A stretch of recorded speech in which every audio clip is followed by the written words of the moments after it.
Hello বন্ধুরা, কেমন আছো তোমরা সবাই? আশা করি তোমরা সবাই ভালো আছো। ভগবানের কৃপায় যে যেখানে আছো ভালো থেকো, সুস্থ থেকো, এই কামনাই করি। মামুনের মনের কথাতে তোমাদের সকলকে সুস্বাগতম। আমিও খুব ভালো আছি। আবার আরেকটি নতুন কন্ট্রোভার্সিয়াল ভিডিও নিয়ে তোমাদের সামনে চলে আসলাম। আজকে আমি একটা স্রোত মন্ত্র করব, তারপরে আমি আমার কন্টেন্টে যাব। ওম ত্রম্বকম যজামহে সুগন্ধিম পুষ্টিবর্ধনম উর্বারুরোক্মি বোবন্ধনান মৃত্যুমুক্ষীয় মামৃতাৎ।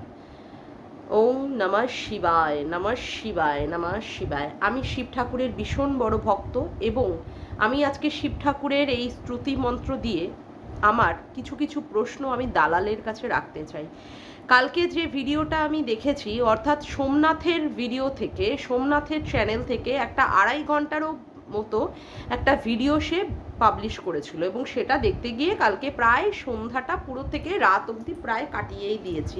তার মাঝে মাঝে ফাঁকে ফাঁকে আমার কিছু ব্যক্তিগত কাজও ছিল, ফলত আর কালকে আর দিতেই পারিনি ভিডিও। আর আজকে সকাল থেকে আমি স্কুল করে বাড়ি এসে আর টাইমই পেলাম না, তাই এখন এই বিকাল 5টা 5:30টার সময় আমি ভিডিও করতে বসলাম। যাই হোক, সেটা বড় কথা না। বড় কথা যেটা, কালকে যেভাবে ছোলা ছুড়ল সোমনাথ আর মন্দিরা দুজনে মিলে, কন্ট্রোভার্সি কাকে বলে তারা পরিষ্কারভাবে বুঝিয়ে দিল। আসলে এতদিন তারা দালালকে ঠিকঠাক মতো উত্তর দিচ্ছিল না, দেখছিল দালাল কত দূর বাড়তে পারে। বাড়তে বাড়তে যখন লাস্ট শেষ সীমানা অবধি পৌঁছে গেছে, তখন এরা বসেছে ঠিকঠাক জবাব নিয়ে ঠিকঠাক উত্তর দিতে। আচ্ছা, প্রথম পয়েন্ট, কারোর বর যদি যে কোনো কাজেই লিপ্ত থাকুক, সে তার কাটা কাজেই লিপ্ত হোক আর ড্রাইভারের কাজেই লিপ্ত হোক, তাহলে অন্য একটি মহিলা, অন্য একটি পরস্ত্রী হয়ে অন্য একটা পরপুরুষের সম্পর্কে কি এই ধরনের প্রশ্ন করতে পারে? আমি দালালকে জিজ্ঞেস করছি। Point number 1।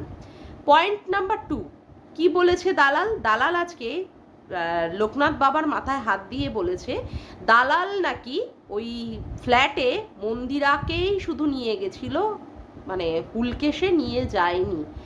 তা এমতো অবস্থায় দালালকে, দালাল কোথা থেকে হুলের ফোন নাম্বারটা পেল? যদি সেটা তাদের ফার্স্ট মিট আপ হয় এবং যদি সেই সম্পর্কিত কিছুই জানে না, তাহলে হুলের ফোন নাম্বারটা সে কোথা থেকে জোগাড় করলো?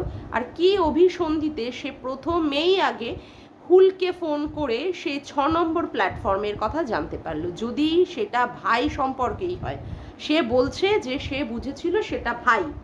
ভাই যদি সম্পর্কে হবে, তাহলে যখন ফ্ল্যাটে সে গেল, ফ্ল্যাটে গিয়ে যখন তাদের মধ্যে একটা কি বলবো, একটা ফিজিক্যাল সম্পর্কের মধ্যে বা ফিজিক্যাল হওয়া যখন সে দেখেছিল, তারপরেও সে মন্দিরাকে কীভাবে পরপর করে সাপোর্ট করেছিল। আচ্ছা, এইগুলো আমার পয়েন্ট 3। আচ্ছা, পয়েন্ট নাম্বার 4, যখন সে দেখলো মন্দিরা এই ধরনের পরপুরুষে আকৃষ্ট, যে কিনা 10 বছরের ছোট, সে বারংবার বলেছে যে একটা পুরুষের দিকে থাকতে। অবশ্যই এখন সে বলছে যে সে নাকি মন্দিরাকে বলেছিল যে তুই তোর বাচ্চাটার দিকে তাকিয়ে তুই তোর হুলের কাজ, হুলের থেকে ছেড়ে তুই তোর সংসারে ফিরে যা। তখন নাকি মন্দিরা বলেছিল সেটা সম্ভব নয়, পরপুরুষের গন্ধ নাকি তার নাকে লেগে আছে। এখন পরপুরুষের গন্ধ যদি কারোর নাকে লেগে থাকে, তাহলে কি সেই মহিলাকে সাপোর্ট করা কি উচিত, নাকি সেই মহিলাকে সাপোর্ট করা বাঞ্ছনীয় ছিল? কি কারণের জন্য তাহলে মন্দিরাকে তখন সে সাপোর্টটা করেছিল? আচ্ছা, পয়েন্ট নাম্বার 5, আজকে বলা হয় যে মন্দিরারা নাকি বাচ্চাকে নিয়ে ট্রাম্প কার্ড খেলছে। আচ্ছা, বাচ্চাকে যদি তারা নিয়ে ট্রাম্প কার্ড খেলে, তাহলে দীর্ঘদিন তার মায়ের যে সমস্ত কর্মকাণ্ডের কথা সে বলেছে, পাবলিক করেছে, তাহলে সেই কর্মকাণ্ডের কথা নিয়ে সে কি করে বাচ্চাটার উদ্দেশ্যে বলে যে বাচ্চাটাও ভবিষ্যতে এই ধরনেরই কাজ করবে এবং মন্দিরার যে কাজগুলো এখনো পর্যন্ত করে সাকসেস পায়নি, সেই বাচ্চাটাও নাকি সেই কাজগুলো করে সাকসেস পাবে? আচ্ছা, পয়েন্ট নাম্বার 6 গেল না? পয়েন্ট নাম্বার 7, মন্দিরা যখন সংসার করতে চায়নি, তখন তাকে সংসারে ফেরানোর সেই রকম স্ট্রংভাবে তাকে আমরা দেখতে পাইনি যে হ্যাঁ সে স্ট্রংলিভাবে সে সেখানে অপোজ করেছে বা সেখানে সে প্রতিবাদ করেছে, যার জন্য মন্দিরা খেপে গেছে, সেরকম কিন্তু নয়। মন্দিরা বারংবার দীপ ভাই, সোনাদীপ ভাই বলে বলে তার সঙ্গে কথা বলে গেছে এবং সে সেই সুযোগটাই নিয়ে নিয়েছে। আচ্ছা, বারংবার যদি কোনো মহিলাকে বোঝা যাচ্ছে সে পরপুরুষের সঙ্গে সম্পর্কিত, তাহলে তার কি করা উচিত ছিল? তার স্বামীকে কি তার এই ধরনের কথাগুলো বলে দেওয়া উচিত ছিল না? কিন্তু পরন্তু সে কি করেছে, মন্দিরার মানে মন্দিরা আর সোমনাথের যে সৌভাগ্য কিটুরে থাকাকালীন সেখানে সে দীর্ঘক্ষণ দরজা বন্ধ করে সে কি করেছে, কনফারেন্স কলে ফোনে কথা বলেছে। অর্থাৎ হুল আর মন্দিরা আর সেই দালাল এইভাবে কথা বলা, দিনের পর দিন কথা বলা কি তার উচিত হয়েছে? তার কি উচিত ছিল না যে তার স্বামীর কাছে মন্দিরা সম্পর্কিত, যে মন্দিরা এই ধরনের নোংরা কাজ করছে সেই নোংরা কাজ যেন সে না করে? যদি তার মধ্যে কোনো রকমের নোংরামি পানা না থাকতো, দালালের মধ্যে যদি কোনো নোংরা উদ্দেশ্যই না থাকতো, যদি তার মনের মধ্যে সৎ উদ্দেশ্যই থাকতো, তাহলে কি উচিত ছিল না সোমনাথের কাছে মন্দিরার বিষয় নিয়ে এই কথাগুলো বলে দেওয়ার? না, সে বলেনি। বরঞ্চ সে কি করেছে, মন্দিরার হয়ে সে কি করেছে, সোমনাথকে দিনের পর দিন কি করে দিয়েছে, ছোট করেছে, কাপুরুষ, ভেরু, মেরুদণ্ডহীন, বউয়ের পয়সায় খায় এবং ব্লা ব্লা ব্লা ব্লা অনেক ধরনের কথা সে বলেছে। এখন কথা হচ্ছে, সে তো বুঝেছিল যে সোমনাথের নাকি কোনো রকমের কোনো দোষ নেই। তাহলে সে এই ধরনের কথাগুলো পরপর করে ভিডিওতে সে কি করে বললো? সে তো একটি শিক্ষিত মেয়ে, সে ডিগ্রিধারী, সে অনেক বাংলা MA করা, যাই হোক। আবার বিএডটা হয়তো পুরোটা মানে বিএটা হয়তো সে পড়েছিল কিছুটা, কিন্তু ফুললি সে কমপ্লিট করতে পারেনি, অ্যাপিয়ার্ড হয়তো, যাই হোক। তো সেই ক্ষেত্রে যে মেয়েটি বুঝতে পারছে মন্ত্রীরা দীর্ঘদিন ধরে নোংরামি পানা করে যাচ্ছে, অথচ তাকে কিছু না বলে তাকে সাপোর্ট করে সমাজকে সে ধিক্কার জানিয়েছে, সমাজকে সে বুড়ো আঙ্গুল জানিয়ে সে কি করেছে, সে সোমনাথকে নোংরা বলে প্রতিপন্ন করেছে। সেই ক্ষেত্রে সে কি করে সোমনাথকে সেই নোংরাতে প্রতিপন্ন করতে পারলো? আচ্ছা, যেই ছেলেটির সঙ্গে পরকীয়াতে লিপ্ত ছিল হচ্ছে এই আমাদের মন্দিরা, তার স্কুটিতে চেপে কি করে সেইখানটায় সে মানে রানাঘাট থেকে নেমে এসে 6 নম্বর প্ল্যাটফর্মে গেল?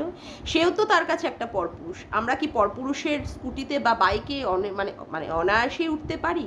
যদি তাকে আমরা কোনোদিন না দেখে থাকি, না চিনে থাকি, হয়তো বা এক আধবার হয়তো চেনা বা দেখা, তবুও কি আমরা একটা পরপুরুষের বাইকে বা স্কুটিতে উঠতে পারি? আমাদের কি মনের মধ্যে কোথাও হলো একটা শঙ্কা কাজ করবে না যে কি করে আমরা সেই পরপুরুষটা, যাকে আমরা সেইভাবে চিনি না জানি না, সেই পরপুরুষটার আমি স্কুটিতে উঠি?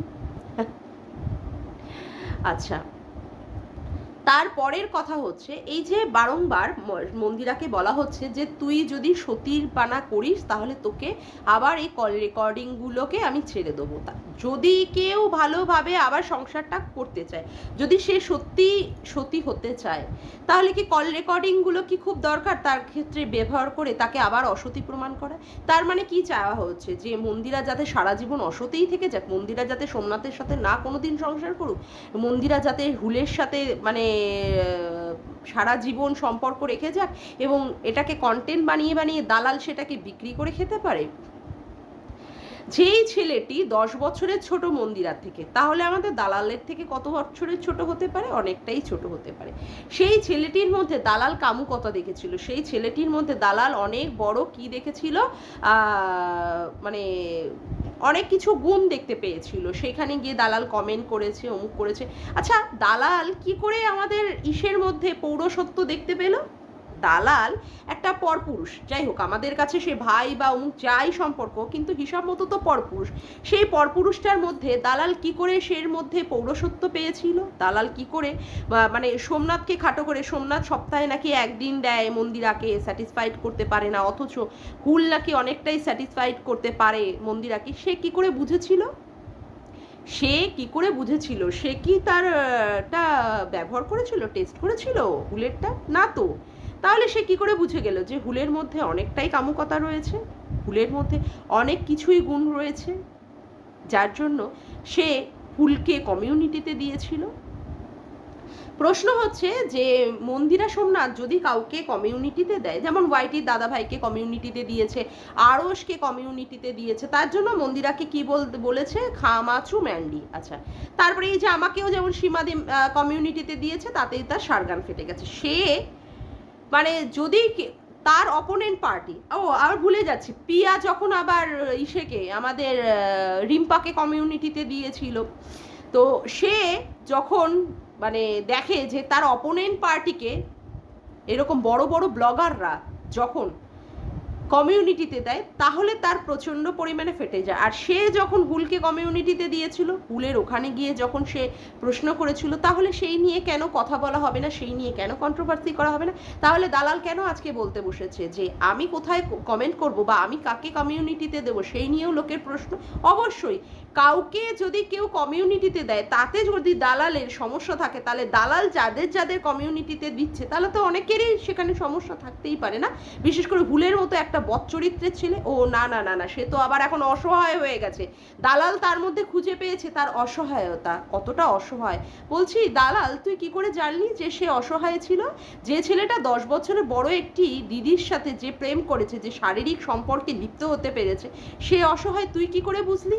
আচ্ছা, আজকে বলা হচ্ছে সোমনাথ বলেছে যে সোমনাথকে মেরেছে। প্রথম দিকে হয়তো সোমনাথ স্বীকার করতে চায়নি, কারণ তার খারাপ লেগেছে বা পৌরসেতে মানে কোথাও হলে একটা আঘাত হানতে পারে।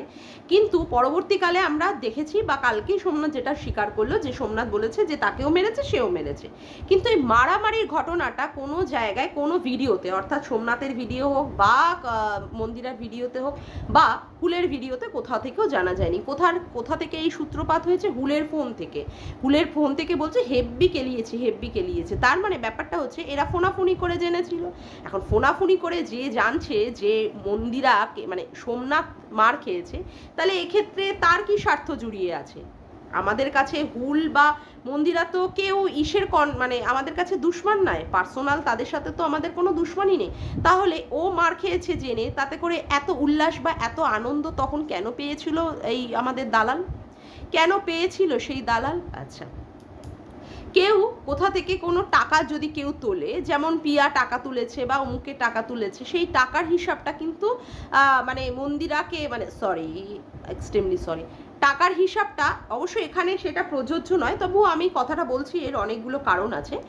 আজকে পিয়াকে বলা হয়েছে যে তার টাকার হিসাব দিতে, অথচ দালাল যে সমস্ত টাকাগুলো তুলে তুলে, যে সমস্ত টাকা লোকের, পাবলিকের, মানুষের মানে এরকম ফান্ড নিয়ে নিয়ে দেখিয়েছে যে সে নাকি ট্রিটমেন্ট করিয়েছে, আদৌ সেটা সঠিক নয়।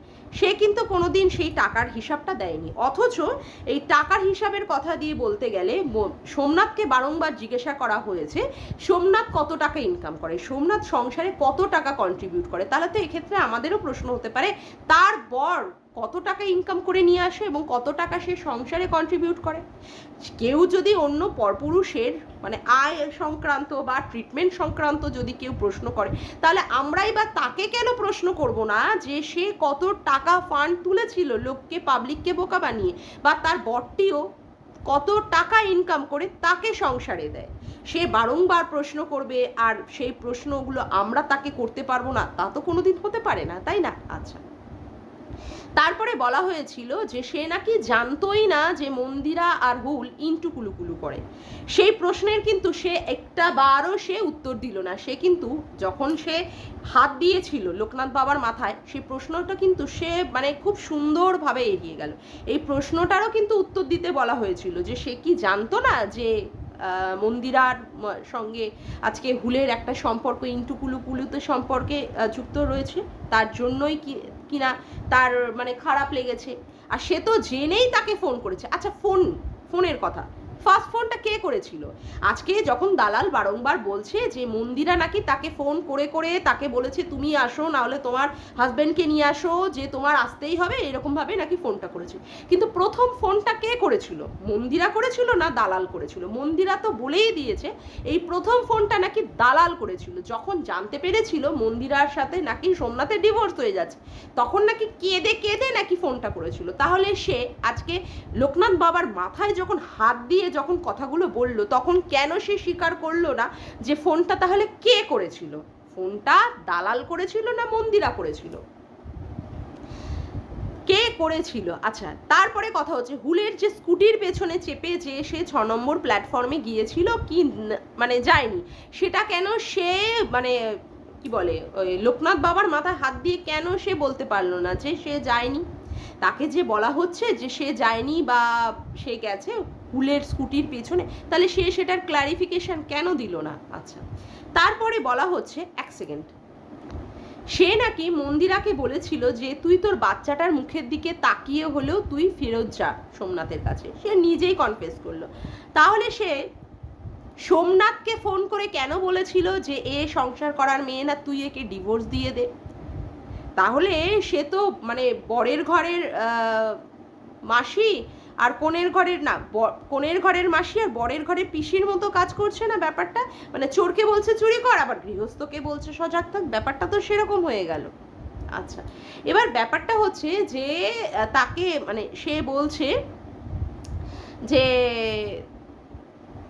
মন্দিরা নিজের চরিত্র বিক্রি করেছে, মন্দিরা সব কিছু করেও তারপরেও তার বর তার শ্বশুর মেনে নিয়েছে, যেখানে তারা আবার একসাথে খাচ্ছে। কিন্তু কালকে মন্দিরা খুব সুন্দর করে বুঝিয়েছিল যে তাদের আবার এক হাড়ি হয়েছে, যেখানে কিনা তার শ্বশুরও কন্ট্রিবিউট করছে, যেখানে সোমনাথ কন্ট্রিবিউট করছে, যেখানে মন্দিরা সবাই মিলে কন্ট্রিবিউট করে আবার তারা একসঙ্গে এক হাড়িতে খাওয়া দাওয়া করছে। তাহলে এই যে চ্যালেঞ্জটা মন্দিরা ছুড়ে দিল যে তুমি তোমার মানে ননদকে, তোমার নন্দাইকে, ননদের মেয়েকে, তোমার শ্বশুর শাশুড়ি, তারপরে এমনকি ভাগনাটাকে নিয়ে পর্যন্ত চা খাওয়া, দেখো কই সে তো সেই অ্যাকসেপ্ট করতে পারলো না। যেটাকে তাকে মানে দেওয়া হলো, ছুড়ে দেওয়া হলো যে তুমি এটা অ্যাকসেপ্ট করো, কই সেটা তো অ্যাকসেপ্ট করতে পারলো না। মন্দিরা তো বারংবার সেটাকে অ্যাকসেপ্ট করতে বললো যদি তার দম থাকে, কিন্তু কই সেটা তো সে অ্যাকসেপ্ট করতে পারলো না। সে আজকের ভিডিওতে বলেছে সে নাকি জীবনে কোনোদিন প্রেমই করতে পারেনি, প্রেম যে কি জিনিস সে নাকি জানতোই না।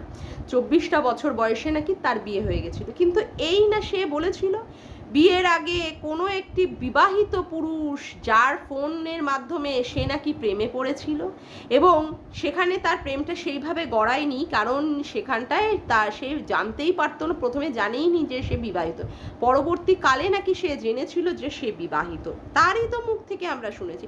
তাহলে তার প্রেমটি হয়নি যে সে আজকে বিশাল পরিমাণে দাবি করছে সে নাকি মুখোরা, তার জন্য হয়নি।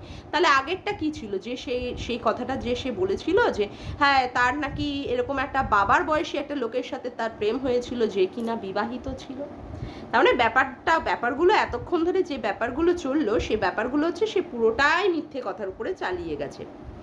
আচ্ছা, এবার তাকে তার সেশন নিয়ে, অর্থাৎ দিল্লিতে যে সে ট্রিটমেন্ট করতে গেছে তার সেশন নিয়ে তাকে বলা হয়েছে যে সে স্পাম নিতে গেছিল, এবং সেখানে তার মনে হচ্ছে তার প্রচণ্ড পরিমাণে চারিত্রিক ব্যাপার নিয়ে নাকি তাকে প্রশ্ন করা হয়েছে। তাহলে দিনের পর দিন যদি মন্দিরাকে নিয়ে, আর মন্দিরা নোংরামি করেছে সেখানে তাকে নিয়ে বলা হয়েছে, কিন্তু সোমনাথের চরিত্র নিয়ে, সোমনাথের পৌরসত্ব নিয়ে, সোমনাথের শারীরিক কর্মক্ষমতা নিয়ে, সোমনাথের সেক্সুয়াল জিনিসগুলোকে নিয়ে দিনের পর দিন এ প্রশ্ন তুলে গেছে। তখন কি সোমনাথের চরিত্র হনন হয়নি? ও একটা মেয়ের ক্ষেত্রে প্রশ্ন করলে সেখানে তার চরিত্রের হনন হতে পারে, একটা পুরুষের ক্ষেত্রে করলে তার মান সম্মান বা তার চরিত্র হনন হয় না?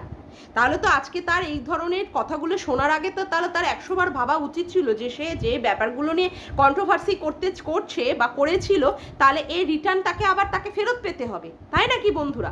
তাকে ফেরত পেতে হবে। তাহলে সে কিভাবে এই জিনিসগুলোকে নিয়ে এসে কথাগুলো বলেছিল। আর মন্দিরা সবচেয়ে বড় যে বিগ প্রশ্নটা আছে, মন্দিরা যখন নোংরামি পানা করেছিল তখন কিন্তু এই দালাল কোনো কথাই বলেনি, তখন এই দালাল ক্লিন চিট দিয়ে গেছে। মন্দিরা ভালো, মন্দিরা সমাজ নোংরা, মন্দিরাকে মেনে নিতে পারছে না। কোনো কেউ যদি তার স্বামীর থেকে যদি স্যাটিসফাইড না হতে পারে, স্বামীর দ্বারা যদি সে মনে শান্তি না পেতে পারে, তাহলে কি সে অন্য কোনো পুরুষকে সে করতে পারে না? অন্য কোনো পুরুষের সাথে কি সে সংসার বাঁধতে পারে না? তখন কিন্তু সে এ ধরনের কথাগুলো বলেছিল।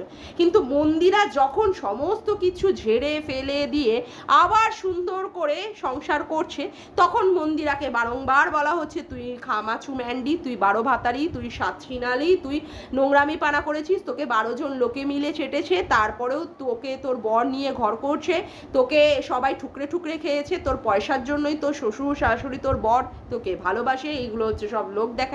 তাহলে সেই কথাগুলো কেন হচ্ছে? যখন কথাগুলো বলার দরকার ছিল কই তখন তো সে কিছু কথা বলেনি। এখন সেই প্রশ্নগুলো কেন বলা হচ্ছে যে মন্দিরা নোংরা, মন্দিরা খারাপ, মন্দিরা এগুলো তো এখন বলার কোনো প্রয়োজন নেই। আর ল্যাংটা মেরেছে কে, মন্দিরা মেরেছে না হুল মেরেছে সেটা তো পরিষ্কার বুঝিয়ে দিয়েছি। মন্দিরা লাস্ট বার যখন হুল নিতে এসেছিল তখন মন্দিরা সেখানে যায়নি, তাহলে ল্যাংটা তাহলে তাকে কে মেরেছিল, আর ল্যাং মেরেছিল কে কাকে সেটাও বড় প্রশ্ন। যার সাথে যার সম্পর্ক ছিল সে কোনোদিন স্বপ্ন দেখছে না, সে যদিও বা স্বপ্ন দেখে সেই স্বপ্নের কথা সে ভিডিওর মাধ্যমে আত্মপ্রক বলছে না, সেই কথা বল সে শিবের মাথা হাত দিয়ে বলছে যে এখন সে তার স্বামীর সাথেই সংসার করতে চায় এবং তার স্বামীর মানে ফিলিংসই তার মধ্যে বিদ্যমান। তাহলে দালাল এখন কেন বলছে মনে হয় হুলকে যেন সে স্বপ্নে দেখেছে? কথাটা কিভাবে বললো মনে হয়, তার মানে ব্যাপারটার মধ্যে কতটা মানে সত্যতা লুকিয়ে রয়েছে এই মনে হয় দিয়েই কিন্তু প্রশ্ন করা যায়। মনে হয় দালালের স্বপ্নে যেন হুল এসেছে, হুল এসে বলছে তুমি ওকে নিয়ে অর্থাৎ মন্দিরাকে নিয়ে আর কন্ট্রোভার্সি করো না। তাহলে এই মনে হয়ের প্রশ্নটার সে উত্তর মানে কি করে তার মনের মধ্যে এই ধরনের প্রশ্ন হয়? যাকে যে মানে করলো তার স্বপ্নে আসছে না, অথচ দালাল যে কিনা সত্যবতী নারী, যে কিনা প্রচণ্ড পরিমাণে চরিত্রবতী, হ্যাঁ, যার চরিত্রে এতটুকু চাঁদের গায়ে কলঙ্ক থাকতে পারে কিন্তু তার মধ্যে কোনো কলঙ্ক নেই, তাহলে তারকে কি করে হুল এসে স্বপ্ন দেখা দিতে পারে? তাই না বন্ধুরা? এইগুলো মনে হচ্ছে না তোমাদের যে এইগুলোতে মানে সম্পূর্ণভাবে এই দালালও নোংরামি পানা করে যাচ্ছে? আজকে মন্দিরা মানে আজকে বলতে না, যখন মন্দিরা এই নোংরামিগুলো করেছিল তখন এর সাপোর্টে মন্দিরে এত কাজগুলো মানে এই ব্যাপারগুলো সে আরো বড় করে করতে পেরেছিল। ওয়াইটির সমস্ত লোক যখন তার পিছনের থেকে সরে গেছিল, তার বাবা মা সরে গিয়েছিল, মন্দিরার থেকে যখন তার শ্বশুর শাশুড়ি সবাই যখন সরে গেছিল, একমাত্র এই দালালকে তাকে সাপোর্ট করতে হয়েছে। দালালের মাধ্যমে সে ফারিয়ার বাড়িতে গেছে এবং ফারিয়ার মা তো অত্যন্ত বদ মেয়ে ছেলে, দুটোই হচ্ছে বদ মহিলা, এবং ফারিয়ার বাপটা তো আরো বদের বদ। ওই যখন মন্দিরার মেয়েটাকে নিয়ে ধরতো না, তখনই আমার মনের মধ্যে একটা কেমন শিহরণ হয়ে উঠতো, ওরে বাপরে বাপ এই যে ধরছে আবার কোথায় কোথায় না ব্যাক টাচ করে ফেলে। ঠিক আছে, যাই হোক, এবার কথা হচ্ছে যে তখন কেন মন্দিরাকে বলেনি যে তুই এর বাড়িতে থাকিস না, তুই এই বাড়িতে থাকিস না, তুই যাসই না? তখন কেন মন্দিরাকে সে সাপোর্ট করেছিল? তখন কেন মন্দিরাকে সাপোর্ট করেছিল? আজকে মন্দিরাকে যদি সে সাপোর্টটা না করতো তাহলে কি মন্দিরা আজকে এই সমস্ত প্রশ্নগুলো তাকে করতে পারতো? সে কিন্তু এই সমস্ত কথার কোনো উত্তর দিল না। যাই হোক, আশা করি ওর ভবিষ্যতে হয়তো সে দেবে, বা উকিলের মাধ্যমে, বা এখন তো ব্যাপারটা এখন কোর্ট কেস কাছারিতে গেছে, রানাঘাট কোর্টে আজকেও গেছে দেখলাম সঙ্গীতা ম্যাডাম, তারপরে আমাদের সীমাদি এদের সঙ্গে নিয়ে। যাই হোক, আমরা আশা করি এই সমস্ত উত্তরগুলো আমরা পাবো। যাক, আজকের মতো ভিডিওটা আমি এখানেই শেষ করলাম। আমার ভিডিওটা যদি তোমাদের ভালো লেগে থাকে তবে অবশ্যই একটি লাইক করো, কমেন্ট করো, শেয়ার করো, আর চ্যানেলটিকে বেশি বেশি করে সাবস্ক্রাইব করে রেখো, আর অল নোটিফিকেশন বেলটিকে অন করতে ভুলো না এরকম নতুন নতুন ভিডিও পাওয়ার জন্য। আজকের মতো আসি বন্ধুরা, আবার দেখা হচ্ছে একটি নতুন ভিডিওতে। Bye, tata.